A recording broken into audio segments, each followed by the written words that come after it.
So let's see a topic which is called as capped collection limit. अभी यार maximum number of documents can be kept in a capped collection, इसके ऊपर हम लोग को देखना है. So सबसे पहला चीज कि अगर capped के हम लोग ने पैरामीटर सेट करते हैं, हम लोग एक लिमिट सेट करते हैं कैपिंग को, ओके, उसको हम लोग कहते हैं मैक्स पैरामीटर.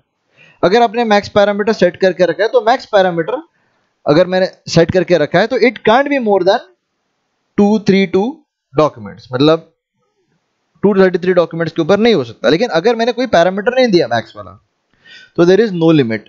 ओके, अगर आपका मैक्स पैरामीटर स्पेसिफाइड नहीं है तो वो उसका कोई लिमिट नहीं है. You can store more documents.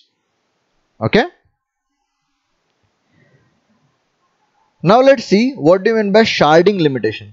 अब शार्डिंग क्यों करते हैं? छोटे छोटे टुकड़े बनाने के लिए हम लोग शार्डिंग यूज करते हैं फाइल के, ताकि हम लोग को आगे जाकर क्या रिट्राइव करने में आसानी हो. तो shard early to avoid any issues, मतलब शार्डिंग कब किया जाता है कि जब हम लोग को लगता है कि फाइल का साइज बढ़ने वाला है, all this things, then we do sharding. But if you do sharding in early stage you can avoid some issues. Okay, so automatic sharding जो रहता है ना, ओके, वो अवॉइड करना, क्योंकि ऑटोमेटिक के अंदर क्या हो जाएगा कि ये ऑटोमेटिकली करते रहेगा और उसको ऑप्टिमल यूज नहीं कर पाएंगे हम लोग.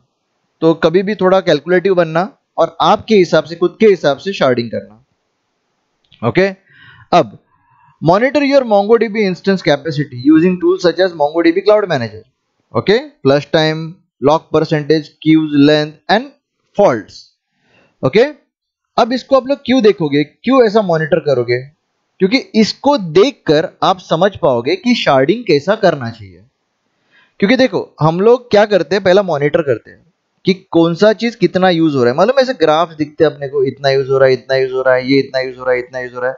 हम लोग को इसको मिनिमाइज करना है. कुछ चीजें बहुत ज्यादा यूज होती रहेगी. ओके, तो ये कितना ज्यादा यूज होता है वो हम लोग को समझ में आता है.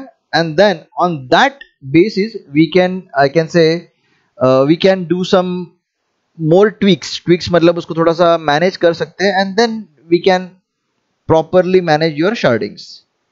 ओके, सो ये जब आप लोग मॉनिटर करते हो ना, तो आप लोग को ये शार्डिंग कब करना है कि जब आप लोग को समझ में आ जाता है कि हम लोग 80% ऑफ लिमिट रीच कर चुके हैं. We have reach 80% of limit, now you should start your sharding. Okay, sure. Shard keys can't be updated. Shard key कभी चेंज नहीं होते. सो कभी भी अगर आपको शार्डिंग का की चेंज करना है तो you have to remove the document and reinsert it. तो ये एक इशू है. देन शार्ड का कलेक्शन लिमिट. कलेक्शन का लिमिट क्या हो सकता है? तो the collection should be shard before it reaches 256 GB. ओके, the collection should be sharded before it reaches 256 GB, मतलब 256 GB रीच करने से पहले इसको शार्ड करने को चालू कर दो. ओके, नक्की. Then select the correct shard की.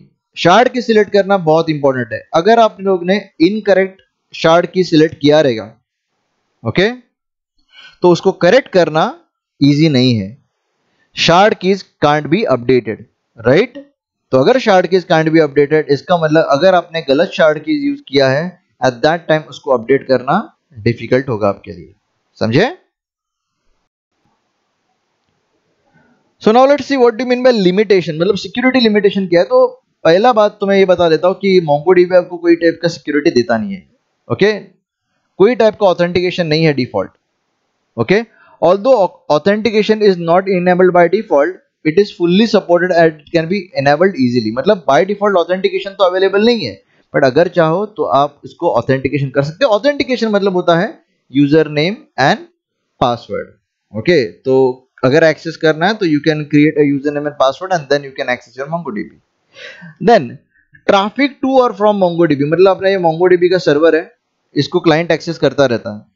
अब ये क्लाइंट जब इसको एक्सेस करता है तो इसका जो डेटा है वो क्लियर टेक्स्ट में रहता है. क्लियर टेक्स्ट मतलब खुला खुला दिखता है कि रिक्वेस्ट क्या जा रही है, रिस्पॉन्स क्या आ रहा है. तो ये कभी भी एनक्रिप्टेड नहीं रहता. बट MongoDB को क्यों केयर करना है? क्योंकि there is something called as SSL. MongoDB SSL के ऊपर चल सकता है, तो बेस्ट है ना. See, communication on the public network can be encrypted using SSL. इसको हम लोग इस तरीके से भी देखते हैं, HTTPS. आप लोगों ने देखा रहेगा. तो HTTPS बोल दिया तो it is secured. So SSL support होता है MongoDB के ऊपर and it is available only in 64 bit version, मतलब 32 बिट वर्जन यूज करोगे तो आपको वो सपोर्ट नहीं मिलेगा। Sure. Now let's see right and read limitations. अभी राइट एंड रीड लिमिटेशंस क्या क्या हो सकते हैं? तो सबसे पहला चीज है यार केस सेंसिटिव क्वेरीज। मतलब अगर आपको फाइंड करना है हेलो, ओके, और हेलो को अगर किधर हम लोग ने ऐसा लिखा है तो ये फाइंड नहीं कर पाएगा, राइट? तो उस समय पे हम लोग क्या करेंगे? तो हम लोग क्या यूज कर सकते हैं? रेगुलर एक्सप्रेशन यूज कर सकते हैं। MongoDB इज केस सेंसिटिव, तो इसका मतलब उसको कैपिटल H और स्मॉल h इन दोनों का फर्क समझता है, समझे? सो इस वजह से रेगुलर एक्सप्रेशन यूज करो, बट रेगुलर एक्सप्रेशन परफॉर्मेंस बहुत स्लो देता है, बहुत कम परफॉर्मेंस देता है। ओके, तो केस सेंसिटिव का प्रॉब्लम है। Then type sensitive fields. अभी टाइप सेंसिटिव फील्ड का मतलब क्या होता है? सी, ऐसा कोई स्कीमा ही नहीं है, ऐसा कोई चीज एनफोर्स ही नहीं किया गया है कि इसका प्रॉपरली टाइप टू, मतलब MongoDB के अंदर आप लोग स्पेसिफिक टाइप नहीं बता सकते क्योंकि ये पूरा डॉक्यूमेंट ओरिएंटेड है। ओके, मतलब स्ट्रिंग, बाद में यहाँ पे इमेज का टाइप, ऐसे कुछ स्पेसिफिक टाइप नहीं है। So whenever you are going to explain that which type of document we are going to keep, okay, at that time you should not make any mistake, okay?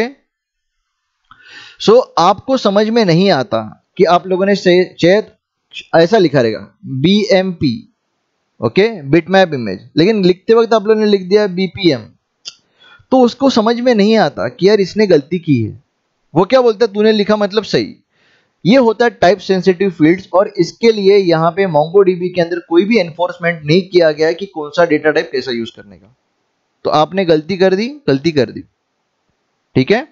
So you must make sure that correct type is used for your data. जैसा मैंने अभी बताया, BMP लिखने का था तो आप लोगों ने BPM लिख दिया, तो ये आपका गलती है, मेरा नहीं। ओके, ऐसा हो MongoDB बोलता है, दैट्स इट।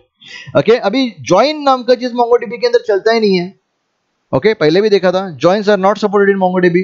लेकिन अगर आपको ज्वाइनिंग करने का रहेगा तो you have to retrieve data from one और मोर कलेक्शन, मतलब बहुत ज्यादा कलेक्शंस में से आपको डेटा निकालना पड़ेगा, और निकाल के डेटा को क्या करना पड़ेगा? मर्ज करना पड़ेगा, एग्रीगेट करना पड़ेगा, ठीक है?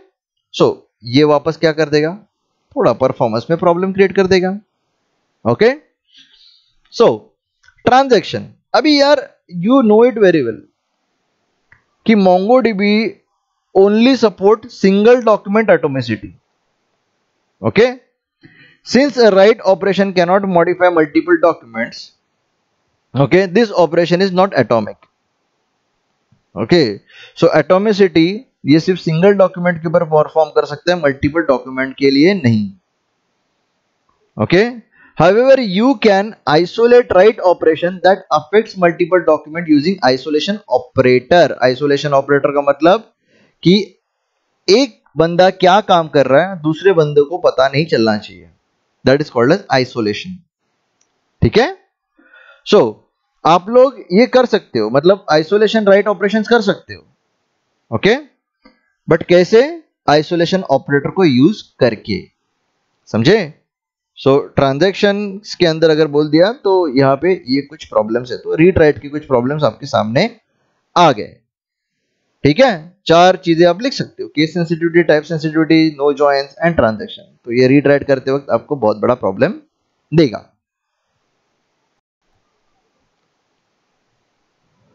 Moving ahead, let's see a replica set limitations. अभी रेप्लिका सेट क्या होता है? अगर आप लोगों ने रेप्लिका सेट यूज किया रहेगा, इसका मतलब क्या होता है? See, there are plenty amount of replica sets. अब रेप्लिका सेट में क्या होता है कि अगर ये फेलियर हो गया तो दूसरी जगह से मेरा चीजें चलते रहेगा। ओके, सो रेप्लिका सेट में क्या होता है? Replica set is used to ensure data redundancy in your MongoDB। मतलब डेटा आपका कहीं पे जाने वाला नहीं है, 100% आपको डेटा मिलेगा even though there is a failure. Okay, one member acts as a primary member and rest acts as a secondary member. अभी एक बात बताओ, यहां पे एक चीज चलता है जिसको कहते हैं वोटिंग। ओके, देखो, due to the way voting works, okay, with MongoDB you must use an odd number of members। मतलब 3 मेंबर्स यूज करेंगे, अगर 3 मेंबर्स को यूज करते जाएंगे तो 1 2 3, तो यहाँ पे वोटिंग अगर होगा तो एटलीस्ट मैं मिनिमम मैक्सिमम निकाल सकता हूँ, मतलब इसने यस इसने नो बोल दिया तो यहाँ पे मैक्सिमम निकल जाता है। लेकिन कभी कभी क्या हो जाता है कि अगर नहीं रहेगा, अगर ऑड नंबर नहीं रहेगा, इवन नंबर रहेगा, तो आप क्या करोगे? तो जब ऐसा ऑड नहीं इवन नंबर है तो उस समय पे क्या हो जाता है कि यहाँ पे है ना टाई हो जाता है कि यार ये दो भी यस बोल रहे हैं और ये दो भी नो बोल रहे हैं, तो उस समय पे टाई सिचुएशन हो जाता है ना, तो एक आर्बिट्री लाया जाता है बीच में। ओके, इसको मोंगोडीबी आर्बिट्री कहा जाता है। ये क्या करता है, अब जब इन दोनों में टाई हो गया, अभी ये उसके ऊपर अपना दिमाग लड़ाता है और उस हिसाब से क्या बोलता है कि यार इन दोनों में से कौन बनेगा अगला मास्टर, इन दोनों में से कौन बनेगा अगला मास्टर। तो ये बन गया मास्टर, ये किसने बताया? आर्बिट्री ने बताया। तो ये जब टाइज होते हैं ना तब आर्बिट्री आपको हेल्प करके देता है कि भैया यार आपको जो रेप्लिका सेट यूज करना है, ओके, वो कौन रहेगा। मतलब देखो यार, इट इज 1 2 3, ये मास्टर है, ये स्लेव है, ये स्लेव है, ठीक है, श्योर। अब क्या हो जाता है कि इस ये दोनों में से झगड़ा हो जाएगा कि यार कौन अभी मास्टर बनेगा, ये फेलियर हो गया तो उस समय पे ये झगड़ा को रोकने के लिए कौन रहता है? Arbitrary. Okay, that's pretty simple. MongoDB कहां पे नहीं यूज कर सकते? Okay, MongoDB not applicable range. It is but obvious कि मोंगोडीबी कहां पे यूज नहीं कर सकते। वो है सबसे पहला हाईली ट्रांजैक्शनल सिस्टम, अकाउंटिंग और बैंकिंग के अंदर नहीं कर सकते, क्योंकि यहाँ पे यार थोड़ा प्रॉब्लम है। क्या प्रॉब्लम है कि यहाँ पे वो एसिड रूल्स जो है वो इतने हद तक फॉलो नहीं किया जाता। तो बट ऑब्वियस है मोंगोडीबी कभी भी आप लोग को बैंकिंग के लिए और अकाउंटिंग के लिए सूटेबल है ही नहीं, ठीक है। Traditional business intelligence applications where an issue specific BI database would generate highly optimized query। यहां पे भी एक ऐसा ट्रेडिशनल बिजनेस इंटेलिजेंस एप्लीकेशन है जहां पे आपको इंटेलिजेंट सिस्टम्स है जिसको आपको यूज करके कुछ प्रेडिक्शंस करना है। क्या करना है? प्रेडिक्शंस। ओके, सो वहां पे आपको हाईली ऑप्टिमाइज्ड क्वेरी लगने वाला है। At that time again your MongoDB is not suitable।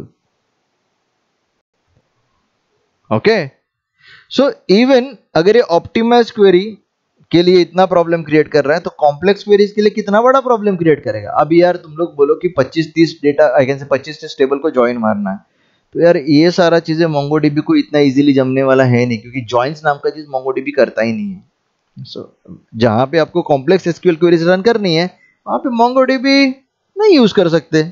That's it।